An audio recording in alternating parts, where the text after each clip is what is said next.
What's going on, people? Welcome to United View. Welcome to my reflection show, man. The day after, you know what I mean? The morning after, the night before. And I've got a lot of thoughts in my head, man. Is Ten Hag finished? Can he survive this? Is this the end? Is it over? Is it over? And some of you may say it was over a long time ago. Some of you may say, you know, we have to stick with him and we have to get through these difficult moments. But I don't know, man. There's difficult moments and then there's all-time lows. There's all-time embarrassments. There's all-time, you know what I mean, record lows. And I feel that's what we're in. We're in a situation where you can get a little bit of a performance here and there. Large parts against Galatasaray, 34 minutes against Copenhagen, most of the game against Chelsea, our best performance of the season. You know, like it's all in moments. It's never sustained. And if something isn't sustained, then how do you build? Do you know what I mean? Like if Erik Ten Hag's looking at how he can build this squad and keep saying that we don't do things for long enough and we're not consistent enough, like he's just not getting the message through to these players. He's not. And I look at the next run of games: Bayern Munich, Liverpool, West Ham, Villa, Forest away, and West Ham away as well, Liverpool away. It's like that's the next 5 games. That's the next 5 games. Can you see even the other 3? Even if you just take the next 2 in Bayern Munich and Liverpool, like there's only one outcome. And I know that sounds so defeatist. And you think, I thought maybe I might calm down today when I deep it, when I think like where we're actually at. And you know what? We're always one game from, you know, away from Newcastle. At Newcastle, I thought we'd never win a game again. That's how low it felt. Then the very next game, you know, you go and beat Chelsea. And then you think, actually, God, yeah, that was a good win against Chelsea. We should be okay against Bournemouth. And then you see that. So ironically, the pattern of it is there's no way of beating Bayern, and miraculously we go and beat Bayern, or there's no way we're going to beat Liverpool. I'll leave it as that. But it's just sickening, like what's happening. And the more I look at it, the more I'm just like, well, Ten Hag's just not getting anything out of these players. Like what? Like what? He's just not. The signings he's made just aren't hitting the ground running. None of them have. Højlund, there's a player there, and the type of team he's in, he's not getting any service. But also, you know, like I see yesterday in some of the reports, Dominic Solanke was the best striker on the pitch. That's a big problem for Man United.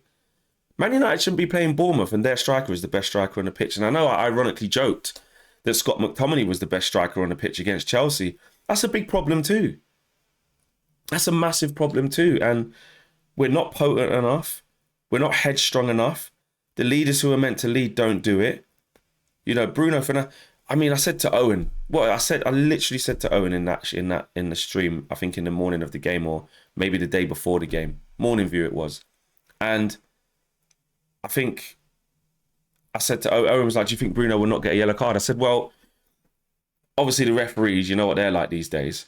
But also, you know what Bruno's like. You can't, you know, he's going to be petulant or he's going to foul someone, or he's going to cuss the referee or do something. And you know what? That was the first time. I know, listen, Bruno's works his arse off. He works his nuts off. You can't accuse him of not working. But that was the first time where I looked at the attitude of him and gone, I think you got that yellow card on purpose. That's how I felt inside the stadium. Like it was already 3-0. The game was over. I can't remember the minute he got the red card, the yellow card, but it was really late in the game. And and I don't like the fact that I thought this, but something just made me think, he don't even want to go to Anfield. And you know what's probably best? That sounds crazy, because anything good that we usually do, he's at the heart of it. I know he's a good player. But right now in this moment, it's like, what's he going to do? What are we going to do at Anfield? What on earth are we going to do? You know, think of it this way. You know, what's our midfield going to look like without Bruno anyway? It's going to be Amrabat, McTominay, Kobbie Mainoo. It's going to have to be, innit? There's no Eriksen. There's no Mount. There's no Donny van der Beek, even though he's there. He's obviously not there. Don't play. What's the point of him being there? Hannibal hasn't played in ages. Ain't going to start him. That's what the midfield's going to be. There's obviously still no Casemiro. But so we're going to go there and get absolutely cooked anyway, with or without Bruno. But that is our captain, that is our leader, and that is the first time I thought he probably don't even want to play. And it's the first time I thought, good, don't play. Don't want your leadership, mate. That's how I felt at that time. And just the lack of character in this team and consistency, like how soft we are mentally. To go on a high of beating Chelsea, a crap Chelsea, I understand that. Go on a high of beating a crap Chelsea, but it was a good performance. We created loads of chances. We were pressing. We were on it. And then what? You just think against Bournemouth you can just drop off? That just doesn't have to happen. Is that what you think? You just think, oh, it's little old Bournemouth. Like we'll just raise it for the big games. No, not at all. Like, and I just don't see personally how Eric Ten Hag survives this. And is there a point? This is the question I'm asking myself, which I haven't really processed yet or come to an end goal yet. Is there a point where you stop the whole, well, there's no obvious candidate to get. Who do you get? You know, the players are going to win. These are the things I'm battling in my head. The players are going to win again. Another manager sacked. Revolving door at Man United. You have to stick with something. Eric's trying to bring in standards. Got to go through these rough moments. I believe in all these things. But when you see things like yesterday, when you see things like Newcastle, when you see things like, you know, Crystal Palace at home, when you see things like Brighton at home, when you see things like Newcastle at home in the Carabao Cup, when you see things like Manchester City at home in the Premier League, when you see the way that we did beat Forest after being 2-0 down, when you see these things, it's like, how do I not think that the manager has to go? But then as soon as I think that, I'm like, well, what's going to change, Flex? And that's the thing. And that is the reason why I feel numb and empty. I've worked it out. That is because I don't know what the right solution is. I don't. Because some of me is saying, yeah, it ain't working. You got to change it. You got to change this. But I also know the change that's about to come at the club. I also know that, you know, Ineos are going to come in. What's that going to look like if, you know, there's no manager there? You know, we're allowing the next man to spend money again. And that's another thing. Do I trust Eric Ten Hag with more money? Look at the signings already. Really, really underwhelming. Look at what Mikel Arteta done at Arsenal. Even when they did do the rebuild, all of the signings were working. All of the signings had some stuff in it where you're like, yeah. From Tomiyasu to Aaron Ramsdale to Ben White to flipping, look at Declan Rice, that's an understudy, to Gabriel Jesus, to Zinchenko, that's 6. Like, to obviously Saliba weren't a signing, but, you know, to what they've done with him, Gabriel. Like, look what they've done with the signings. The signings that they've brought in have worked. Trossard doing his bit. Even fucking Jorginho does his bit when he's called upon. Not great, but does his bit. And not every signing's going to be perfect, but, you know, Jurriën Timber, it's going to be fantastic. Injured. You know, look at Liverpool. Again, there's a big sample size there of Klopp being the top manager. But the signings they make, Gravenberch looks good. Szoboszlai's unplayable. McAllister, not his best position, but he's doing a job. Endo, doing a job. Darwin Núñez might miss all the time, but doing a job. Like, the signings that they make just work. Even Ange Postecoglou, Cy Maddison, look, it just works. Do you know what I mean? Basuma is now getting the best out of, like, Mickey van der Ven, the signing works. Vicario, the signing works. I look at our signings, I'm like, oh no, I still ain't got a clue about. Højlund is a young kid who's so unpolished that it's even unfair to judge him. He's one for the future. We need a more experienced striker because he's looking out of his depth. Let's just be honest. He's getting a couple of chances here or there. But other than that, he's fighting defenders. He's a willing runner. He works hard, but he's not involved enough. Yeah. Dominic Solanke's involved more than him. It's just a fact. Yeah. Mason Mount, we ain't got a clue what's going on with that signing. Amrabat looks okay. Hasn't set the world alight. Casemiro come back this year, don't look right, been injured. Eriksen, freebie, cool, but no longevity in that. Malasa, a young kid for squad depth. Like, what? Anthony, look at that. Martinez, fair enough, that's a tick. But other than that, it's like, what has his signings done to us? Bayern, we ain't even seen him kick a ball. Regulon, emergency loan. It's like we're a mess. We're an absolute mess, and I just don't think Ten Hag will survive. I think this is I think it could have been the beginning of the end for a while, and then you get a couple of results that just keep you in there. You know, winning against Fulham 1-0, or you know, against Galatasaray we were good, but it was one person who made mistakes that made us not win the game. So you go, right, cool. Then you get Newcastle, disgusting. But then you get Chelsea, hang on in there, decent performance. But then you get this. It's just going to be like this. And I think this is I think that was the last game we'll get away with, personally. The Bournemouth one was so bad that I think it will spiral from here. I know I've said that basically after every bad loss. I think I said it after Copenhagen when we ended up losing. I think I said it after Newcastle 1-0. I think I even said it after, I think we might have lost to City and then had to go to Burnley. I can't remember who we played, but I was like, we're not going to beat Burnley. Or we were not going to beat Fulham. I can't remember which one it was. And we did. We nicked it. But I think we're out of luck. I think those things of like, oh, he's just got that win to hang on. I think it's run out. Because I think the level of fixtures that we have to play, you can't run from that.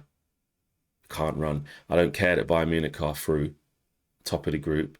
They ain't going to rest players. They ain't going to not play Harry Kane and fucking Sane and Coman and Musiala and Kimmich and Alphonso Davies and Neuer. They're not going to play these guys because they're through. They're not going to give us an easy run. Top man are playing. The big man are going to play. So they're not going to not play their man. So that doesn't give us a let off. And then Liverpool.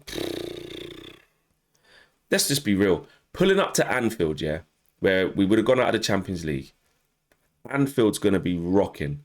And them Liverpool players will go, we can get him sacked right here, right now. Let's run up on them 5-6, 7-0 again, which is easily probable with how we're playing. And they could just get Ten Hag sacked. They could say we could put the final nail in their coffin. Let's do it. Let's do it right now. Let's do it right now. So that's what I'm expecting. And then after that, what is it? Like I said, the next 5, is it Villa home? Oh, sorry, West Ham away. Villa home over the Christmas period. Nah, mate. Can't see it. Can't see it. So my overall analysis is when, you know, is Ten Hag finished? I think he is. I hate that he is. Or I hate that I feel that he is. But I think I do think it's over. I don't know how. I can't see a reaction out of these lot. And you know what? Tomorrow, I have to go to Carrington, you know, be at the press conference and see what players in there and ask them questions. And actually, on that, I want you to, in the comments below, get your questions in. Get what you know, make sure it's not silly, where you know I can't ask it. But let's be real. I ain't going in there to be nicey. We need to ask serious questions as fans. What do we want to know from Erik Ten Hag or whatever player it is? Is it about, do we believe that they can actually turn this around? What's been missing? How does Eric see the next 5 games if it goes bad? Do you want me to ask him that? Do you want me to ask him about his signings, style of play, response, decisions he's made, decisions players have made, players out of form? You name it. You get it in the comments below. Because actually, you know what? I need help as well. I'm going to be on the way to Carrington. I'm like, what do I even say to this? What do I even say to this? That's how I feel. What do I even say to what's going on? That's how bad it is. I know I'm not one of them journalists who's going to write fake stuff and say things like that. But as a fan and as representing us, what do I even say? Because we're hurting. Like, the fact that we've lost that in that way against Bournemouth and I weren't even angry, I was just empty. That shows you everything about how disconnected we are with this club and how far away we are from good times. That shows you. I don't care what anyone says. It shows you. Yeah, the boos rang out and people were angry and people were vexed yesterday, but I didn't see not one person. You know, like when it's real toxic and everyone, like fans are standing up and the venom's coming out of their mouth and they're going, you are a disgrace, get out of it, booing different players individually, and players are like, oh, sorry, but it wasn't even like that. There was just this resounding acceptance from everyone involved, from the players to the fans in the ground, probably to fans, you guys at home who didn't go to the game, like where it's beyond anger. And that's where I struggle. Like I said, I've got to be around the players tomorrow and Tuesday. You know, go to the Bayern Munich press conference as well. Don't know, maybe ask Harry Kane one or two. Might ask Harry Kane if he can have a day off and give us a chance. I don't know. But yeah, that's where we're at. So get your questions in the boxes below, guys. It's a bad time. It's a bad time, and I have to just like again, I do enjoy doing these videos because it's like a step out of the box for me to be able to just connect with you guys. But obviously, I don't enjoy doing them in these circumstances. But this is where I feel like I could just be.